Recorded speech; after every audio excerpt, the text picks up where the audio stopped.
منزلق خطير يشهده اليمن في هذه الأيام أوصلته إلى حالة متقدمة من غياب الأمن، وفي الوقت الذي يستعد فيه مجلس الأمن الدولي لعقد اجتماع طارئ لبحث الوضع اليمني، دفعت مخاوف متفاقمة من تردي الوضع الأمني الولايات المتحدة إلى سحب طاقمها الدبلوماسي من صنعاء بعدما كانت قد سحبت قواتها المتمركزة في قاعدة العند، كانت تتولى تدريب وحدات مكافحة الإرهاب اليمنية لضرب تنظيم القاعدة، والتي انسحبت بدورها بحسب مصادر أمنية.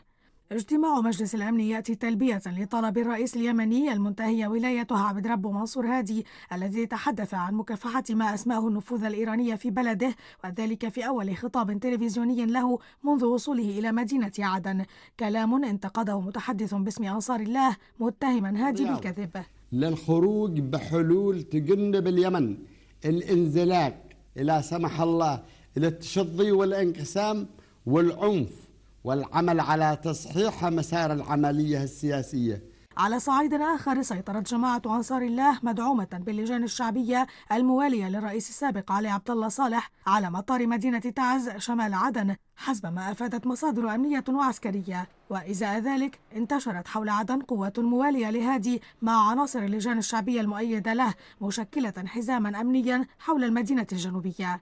وكان مجلس الأمن قد أكد اعتباره هادي الرئيس الشرعي الوحيد لليمن، لكن دخول تنظيم داعش على خط الإرهاب في هذا البلد إلى جانب تنظيم القاعدة شكل عاملا لإعادة خلط الأوراق، باعتباره يوجه القوى الدولية إلى الحذر من امتداد هذا النوع من التطرف إلى بلد إضافي بعدما استباح بلدانا عربية عدة، وهو ما يسعى المجتمع الدولي إلى منع حدوثه.